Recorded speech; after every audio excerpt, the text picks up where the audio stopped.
Hi friends, నేను బిర్యానీ చేస్తున్నాను.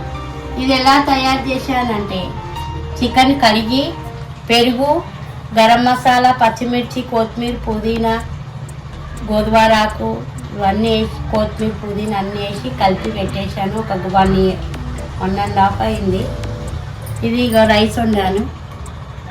Rice ఒక 10 నిమిషాలు నానబెట్టినాను. అది రైస్ అయిపోయింది. ఇక ఇప్పుడు రెడీ చేస్తున్నాను. ఈ జన్మమే రుచి చూడడానికి దొరికెరా,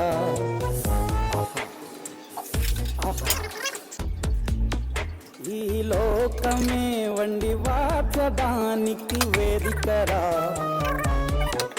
వెడి వెడనల్లో వెడి వెడనల్లో నెయ్యి చారు బిర్యానీ అయితే రెడీ అయిపోయింది.